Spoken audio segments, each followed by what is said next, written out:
Dear students, welcome to Infinity Physics. Students, हम अभी कर रहे हैं फोर्स ऑसिलेटर, और जिसमें अभी हमने लास्ट 3 लेक्चर्स में काफ़ी कुछ स्टडी करा, जैसे कि फोर्स ऑसिलेटर क्या होता है, उसकी डिफरेंशियल इक्वेशन कैसे ड्राइव होती है, उसके सोल्यूशन के क्या होते हैं, स्टेडी स्टेट बिहेवियर का क्या मतलब है, ट्रांसिएंट बिहेवियर का क्या मतलब है, और फिर स्टेडी स्टेट बिहेवियर में हमने जाके फोर्स ऑसिलेटर का सोल्यूशन बनाया। उस सोल्यूशन में हमने डिस्प्लेसमेंट को फाइंड करा, और उसके बाद हमने फेस डिफरेंस, इम्पीडेंस के बाद हमने जो डिस्प्लेसमेंट का एम्पलीट्यूड था वो फ्रीक्वेंसी के साथ कैसे वेरी करता है, फ्रीक्वेंसी ऑफ ड्राइविंग फोर्स के साथ। और इसके साथ साथ ही जो phase difference between applied force and displacement, वो जो फेस डिफरेंस है वो कैसे वेरी करता है with the frequency of applied source, ये सब अभी तक हमने सीखा है। तो अभी हम लेक्चर नंबर 4 में बच्चे वेलोसिटी एम्पलीट्यूड और एक्सेलरेशन एम्पलीट्यूड की बात करने वाले हैं। जो हमारा फोर्स ऑसिलेटर है उस केस में जो वेलोसिटी है पार्टिकल की, वो भी सिनोसॉइडली वेरी करती है, और जो पार्टिकल का एक्सेलरेशन है वो भी वेरी करता है सिनोसॉइडली। और इनके जो एक्सप्रेशंस हैं अभी आपको स्क्रीन पर शो हो रहे हैं। ये जो हमने वेलोसिटी और एक्सेलरेशन फाइंड करा था इनका, ये हमने फाइंड किया था लेक्चर नंबर 2 में। ये एक्सप्रेशन हमने वहां पे ड्राइव किए थे। और आज हमने क्या करना है कि जो वेलोसिटी का एम्पलीट्यूड है, मतलब जो मैक्सिमम वैल्यू है वेलोसिटी की, जो कि आपको स्क्रीन पे शो हो रही है, वी नॉट से मैंने डिनोट किया है F naught by Z M.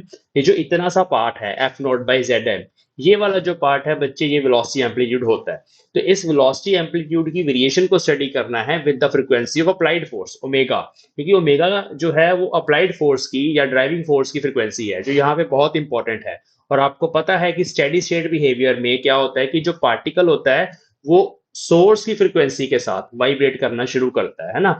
तो उस केस में हमने वी नॉट कैसे वेरी करेगा with the frequency of applied source, ये हमने देखना है आज के लेक्चर में। इसके साथ साथ ही जो हमारा एक्सेलरेशन है, जिसका एक्सप्रेशन नीचे लिखा हुआ है, तो एक्सेलरेशन का भी एक एम्पलीट्यूड होता है which is F naught omega F naught by Z M. इसकी भी वेरिएशन हमने ओमेगा के साथ, omega is the frequency of applied source, उसकी साथ इसकी वेरिएशन हमने चेक करनी है।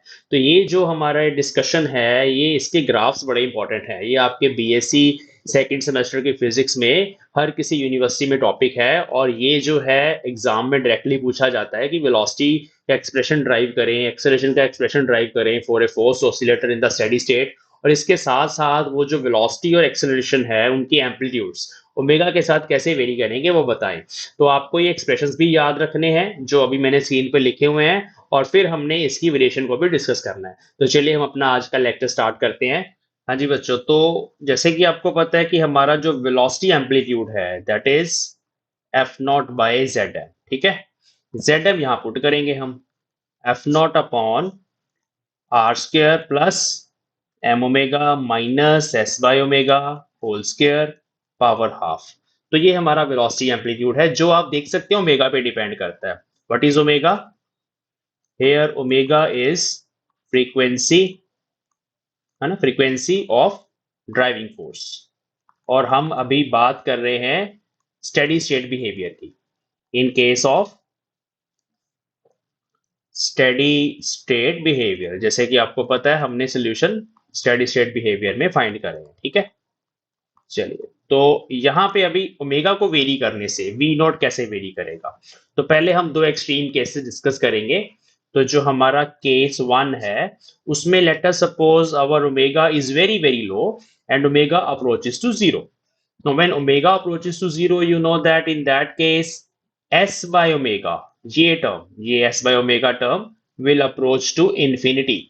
ठीक है, this term will approach to infinity. Even ये जो m ओमेगा टर्म है ये तो भाई जीरो ही हो जाएगी, उसकी कोई बात नहीं। लेकिन ये टर्म हमारी इन्फानाइट हो रही है। अब जब कोई भी चीज इन्फिनिटी से डिवाइड करते हैं तो वो टर्म जीरो हो जाएगी। So in that case your V naught velocity amplitude will approaches to zero. मतलब at low frequencies, at low frequency, मतलब at very low frequency, when omega approaches to zero, what happens? Velocity amplitude is almost zero. ठीक है, it is zero. तो ये हमें एक point मिल गया। ठीक है, जीरो वाला पॉइंट। केस 2 हमारा, case 2 is the second extreme case. In that case we will take when omega is very very large, means when omega approaches to infinity. So you can now tell omega अगर infinity को approach करेगा ना, तो s by omega term तो चलिए zero हो जाएगी यहाँ पे। क्योंकि ये इन्फिनिटी से डिवाइड हो जाएगा। आर तो वैसे ही बहुत छोटा है, बट ये जो एम ओमेगा वाली टर्म है यहाँ पे, M times omega, this will also approaches to infinity. अब अगर ये इन्फिनिटी को अप्रोच करेगी, again F naught divide by infinity, V naught approaches to zero. तो मतलब इस केस में, वेलोसिटी एम्पलीट्यूड के केस में, दोनों एक्सट्रीम पॉइंट्स पे जो वेलोसिटी का एम्पलीट्यूड है वो जीरो को अप्रोच करेगा। अब एक नेचुरल फ्रीक्वेंसी होती है, natural frequency of undamped harmonic oscillator, वहां पे देखते हैं क्या होता है। तो एट ए नेचुरल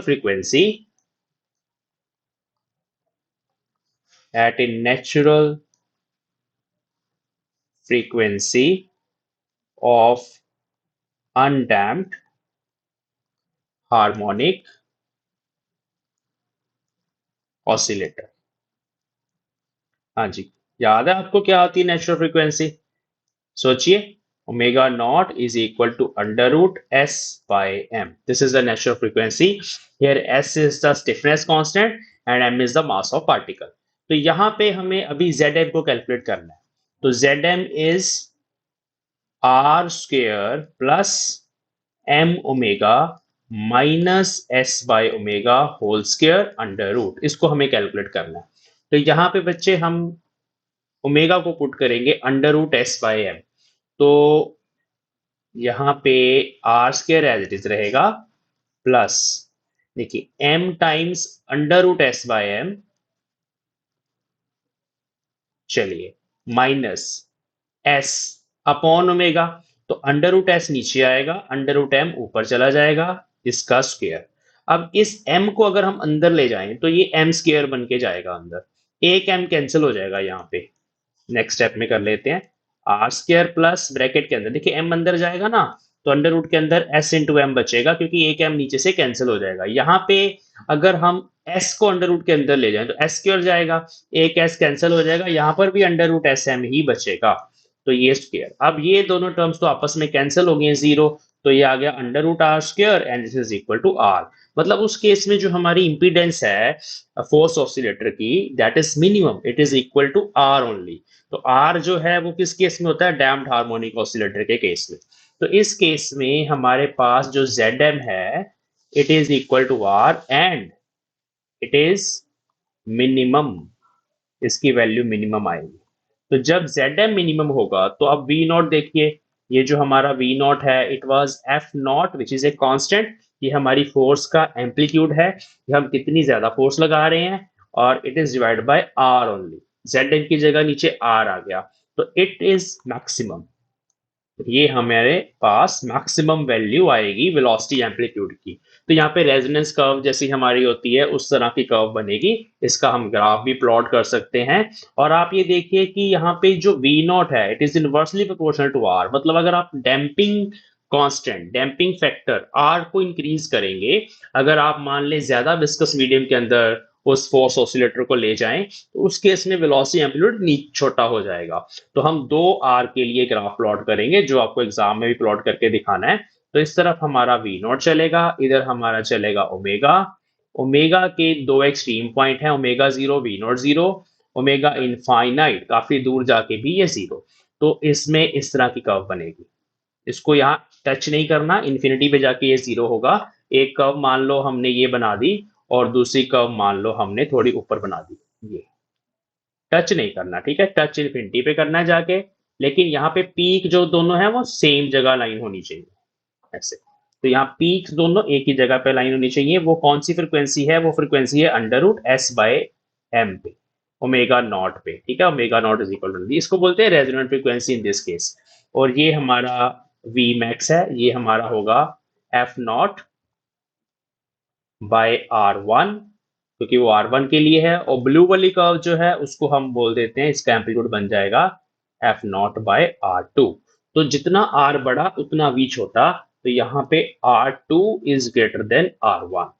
मतलब अगर आप डैम्पिंग कांस्टेंट बढ़ाएंगे तो वेलोसिटी की जो ओवरऑल वैल्यूज हैं वो डिक्रीज हो जाएंगी, और जो मैक्सिमम वेलोसिटी है वो भी नीचे आएगी। तो जो सेकंड वाली कर्व है, ब्लू वाली कर्व है, उसमें मैंने डैम्पिंग कांस्टेंट R थोड़ा बड़ा लिया हुआ है।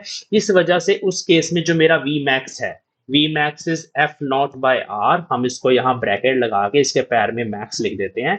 जो वी मैक्स है एफ नॉट बाय आर वो छोटा हो जाएगा अगर आर बड़ा हो जाएगा, ठीक है। तो ये सिंपल सा एक टॉपिक था कि हमने वेलोसिटी की वेरिएशन ओमेगा के साथ कैसे डिस्कस करनी है। अब हम एक्सेलरेशन एम्पलीट्यूड की भी कर लेते हैं और आज का हमारा लेक्चर सिर्फ इतना ही रहेगा, क्योंकि नेक्स्ट क्लास में हमने एक नया टॉपिक पढ़ना है, रेजोनेंस के बारे में पढ़ना है। पहले पावर पढ़ेंगे, तो हम नेक्स्ट क्लास में करेंगे। अभी आज हम एक्सेलरेशन एम्पलीट्यूड को डिस्कस करके हमारा लेक्चर फिनिश करेंगे। फोर्स ऑसिलेटर बच्चे जल्दी खत्म हो जाएगा। उसके बाद नेक्स्ट जो इस सब्जेक्ट के अंदर हमारा टॉपिक है वो है कपल्ड ऑसिलेटर। तो कपल्ड ऑसिलेटर बहुत इंटरेस्टिंग टॉपिक है, वो इसके बाद हम स्टार्ट करेंगे और लास्ट में हम मैकेनिकल वेव्स को स्टडी करेंगे। तो ये जो बच्चे सिलेबस है ना, ऑलमोस्ट सारी यूनिवर्सिटीज का सेम होता है। अगर फिर भी कोई एक आध टॉपिक आगे पीछे होता है तो आप मुझे ईमेल कर सकते हैं किसी भी, या कमेंट सेक्शन में लिख सकते हैं कि सर वाइब्रेशन और वेव्स में हमारे सिलेबस में ये भी एक टॉपिक है, प्लीज इसे ऐड करिए। तो जिन बच्चों का भी कमेंट आएगा मैं उस सब्जेक्ट के अंदर वो वाला टॉपिक ऐड करूंगा अकॉर्डिंग टू योर सिलेबस, ठीक है। तो मैं अभी जो पंजाब की स्टेट यूनिवर्सिटीज हैं उनके सिलेबस के अकॉर्डिंग, डीयू के सिलेबस के अकॉर्डिंग या आईआईटी जैम के अकॉर्डिंग चल रहा हूँ। अगर कुछ एक्स्ट्रा टॉपिक आपके सिलेबस में है तो आप कमेंट सेक्शन में लिख सकते हैं, मैं उन टॉपिक्स को धीरे धीरे ऐड करता जाऊंगा। तो now we are going to discuss the variation of acceleration amplitude with omega. तो हमारा जो एक्सेलरेशन एम्पलीट्यूड है, variation of A naught. A naught क्या है बच्चे? Omega times F naught divide by Z M with omega. ये हम आज अभी नेक्स्ट टॉपिक में करेंगे। चलिए, तो अभी इस केस में भी जेड एम सब्स्टिट्यूट कर देते हैं। तो here A naught becomes omega times F naught upon under root R square plus M omega minus S by omega whole square की पावर हाफ।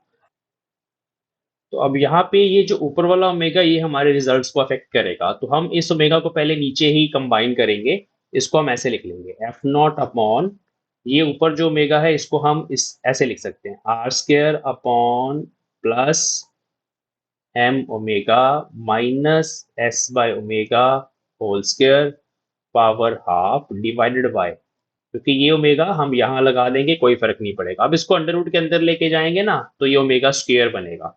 तो this becomes A naught is equal to F naught upon, देखिए R square के नीचे तो omega square बनेगा plus, अब देखिए यहाँ पे ना होल स्क्वायर है, इसके अंदर जब मैं ब्रैकेट के अंदर इस ओमेगा को लेके जाऊंगा तो मुझे सिंगल ओमेगा लेके जाना है, क्योंकि ऊपर होल स्क्वायर है, जब खुलेगा तो फिर ओमेगा स्क्वायर बनेगा। तो यहाँ पे हम लिख सकते हैं M omega by omega minus S upon omega square whole square power half. तो ये ओमेगा तो यहाँ कैंसिल हो गया और हमारे पास टर्म बची है F naught upon R square by omega square plus, ये तो अब m सिंगल रह गया, minus s by omega square का होल स्क्वायर, इस पूरे फैक्टर की पावर हाफ। तो अब ये जो डिनोमिनेटर में टर्म है ना, इसकी वेरिएशन को हमें चेक करना है विद ओमेगा। तो again we have two extreme cases. तो केस वन में let us suppose omega approaches to zero. Now when omega approaches to zero तो क्या होगा, देखिए R square by omega square वाली टर्म जो है it will approach to infinity, s by omega square वाली term also approaches to infinity. Now again something divided by infinity is zero. So in that case a naught approaches to zero. मतलब सबसे पहला काम है कि less frequency पे, zero frequency पे a naught zero होगा।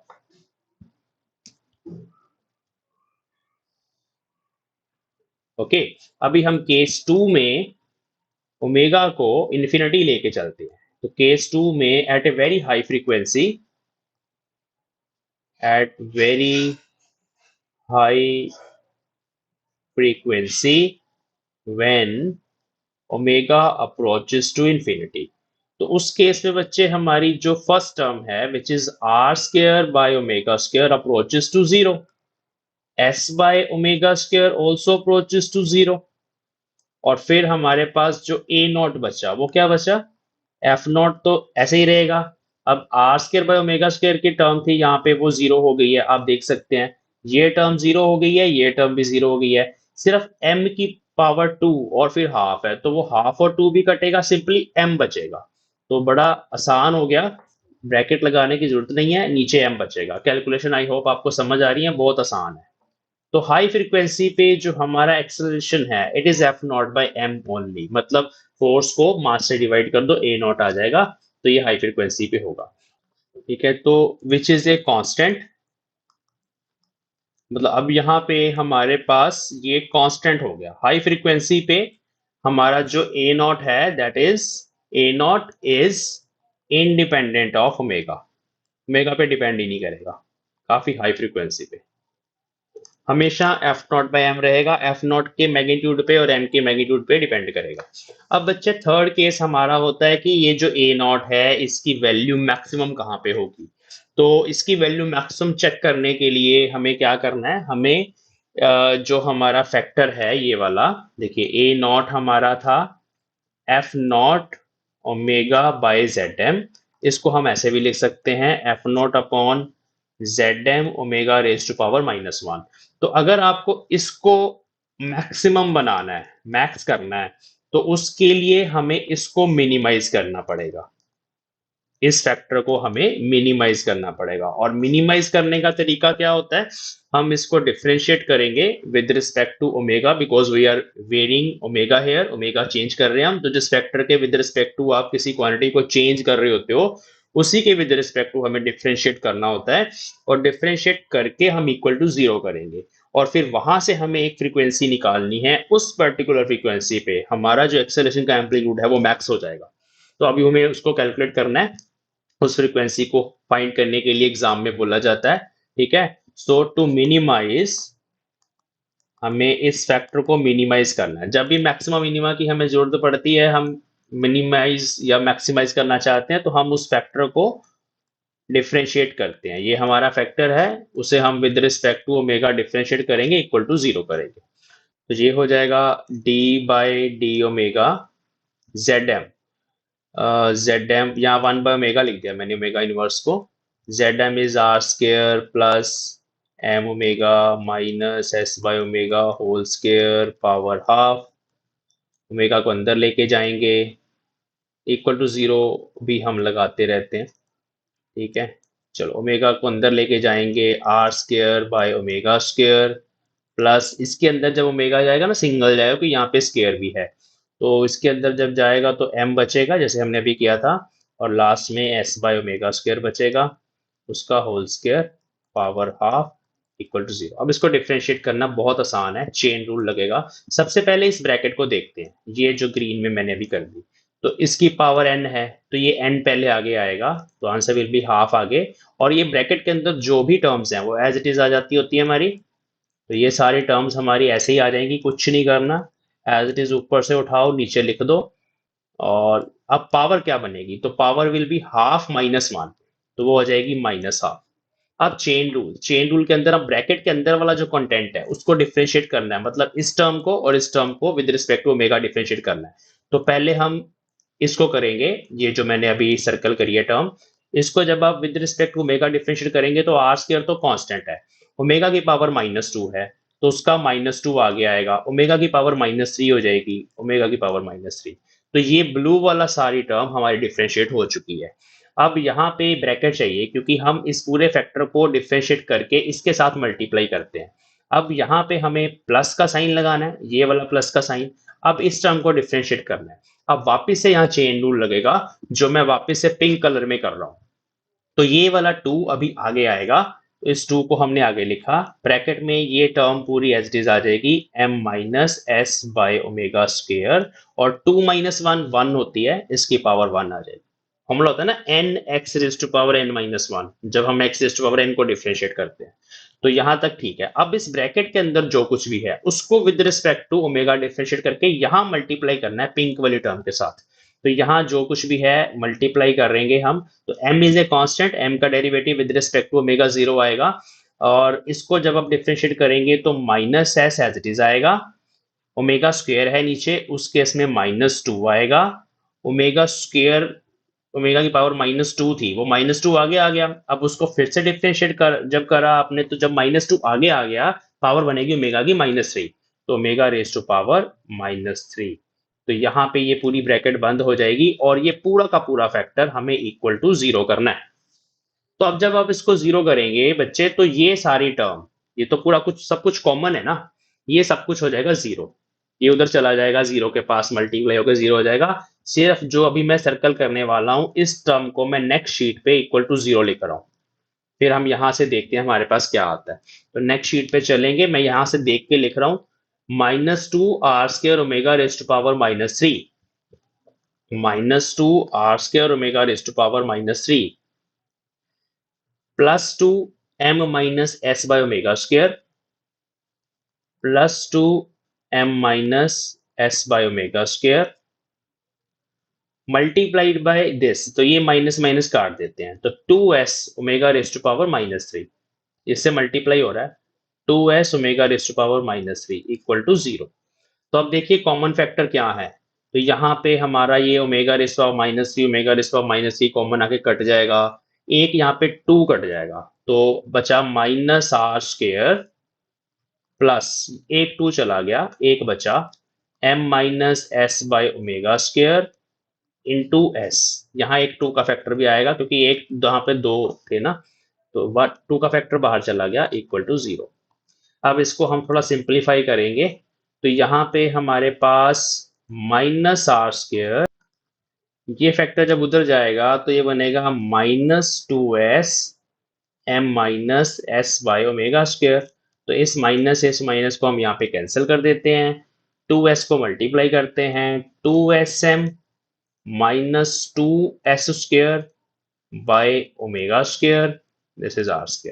अब ये ओमेगा वाला फैक्टर उधर ले जाओ, तो बन गया 2s² बाय ω², ये नेगेटिव उधर पॉजिटिव हो गया और ये इधर आ जाएगा 2sm -r²। तो ω² निकालना है, ω² का फैक्टर ऊपर ले जाओ, ω² is 2s² upon 2sm -r², और ओमेगा इज √ऑफ, तो यहीं पे कर देता हूं मैं, ओमेगा इज √ऑफ। ठीक है, तो ये हमारे पास आ गई वो फ्रीक्वेंसी जहां पे omega inverse time Zn minimum है। इस फ्रीक्वेंसी पे हमारा एक्सेलरेशन का एम्पलीट्यूड मैक्सिमम होगा, तो एट दिस पर्टिकुलर फ्रीक्वेंसी। तो जो हमारी शेप है वो ऑलमोस्ट वैसी ही है, तो जो ग्राफ है वो आपने शो करना है उसके बाद। तो देखिए कि एक तो मिनिमम फ्रीक्वेंसी है हमारे पास ओमेगा, जब हमारे पास जीरो है तो वहां ए नॉट जीरो है, फिर इसकी एक मैक्सिमम वैल्यू आएगी और फिर ऐसे जाएगा, और उसके बाद ना हाई फ्रीक्वेंसी पे ये कांस्टेंट हो जाता है। और ये कांस्टेंट कितना अभी हमने निकाला था, ये हाई फ्रीक्वेंसी पे जाके ये कांस्टेंट की जो वैल्यू है इट इज f0/m। इधर हमारा ए नॉट चल रहा है बच्चे, ठीक है। जहाँ पे बच्चे जो मैक्सिमम वैल्यू आई है ना ए नॉट की, जिसको हम बोल सकते हैं A naught max, A naught max, ये आई है एक particular frequency omega double dash पे, जिसका फॉर्मूला भी हमने ड्राइव करा 2s² अपॉन 2sm -r²। मतलब ये जो फ्रीक्वेंसी है ओमेगा, ये स्प्रिंग कांस्टेंट एस पे डिपेंड करती है, मास ऑफ द पार्टिकल पे डिपेंड करती है, लेकिन उसके साथ साथ जो हमारे डैम्पिंग कांस्टेंट है, जो विस्कोसिटी ऑफ मीडियम के कारण आता है स्मॉल आर, उस पे भी अब ओमेगा डिपेंड करता है, ओमेगा डबल डैश जिसपे ए नॉट मैक्स आ रहा है। मतलब अगर हम अब आर को बढ़ाएंगे तो देखते हैं ओमेगा डबल डैश पे क्या इफेक्ट पड़ेगा। देखो, अगर मैं इस r² के फैक्टर को बड़ा कर देता हूं, तो यहाँ पे ये जो ओवरऑल फैक्टर है 2sm -r², ये छोटा हो जाएगा, इसके छोटा होने से ओमेगा डबल डैश बड़ा हो जाएगा। मतलब अगर हम आर को इंक्रीज करेंगे, आर को बढ़ाने से जो हमारा ओमेगा डबल डैश है वो भी बढ़ेगा। मतलब जो मैक्सिमम वैल्यू आ रही है ए नॉट मैक्स, ये हाई फ्रीक्वेंसी पे जाके आएगी, एक तो ये आपने याद रखना है। दूसरा, आर को बढ़ाने से ओवरऑल वेलोसिटी की वैल्यूज, ओवरऑल एक्सेलरेशन की वैल्यूज सब डिक्रीज करती हैं। तो हम अभी क्या कर रहे हैं, आर को थोड़ा बढ़ा के देखते हैं। तो जब आप आर को बढ़ाएंगे ना, तो एक तो ये कर्व इसके नीचे आएगी, दूसरा थोड़ा आगे आएगी, ये दोनों चीजों का ध्यान रखना है। ऐसे ये पीक शिफ्ट होगी इसकी, इस तरह से स्टार्ट करेंगे और ऐसे आएगी उसके नीचे, और फिर जो मैक्सिमम वैल्यू है वो उसके बराबर ही आनी चाहिए, ये। तो ये जो मैक्स वैल्यू है वो f0/m के बराबर ही आएगी हाई फ्रीक्वेंसी पे। लेकिन इसके लिए जो हमें हमारा ओमेगा डबल डैश 2 है वो डिफरेंट है। तो यहां अगर हम R2 लिख दें और फर्स्ट केस में हम R1 लिख दें, तो R2 is greater than R1। तो यहाँ पे दो तरह की वेरिएशन है, पीक भी शिफ्ट होगी साथ साथ, ठीक है। और पीक के शिफ्ट होने के साथ-साथ ओवरऑल वैल्यूज़ भी डिक्रीज़ हो जाएँगी। These graphs, these both of these graphs are showing the variation of A naught with the frequency of driving force.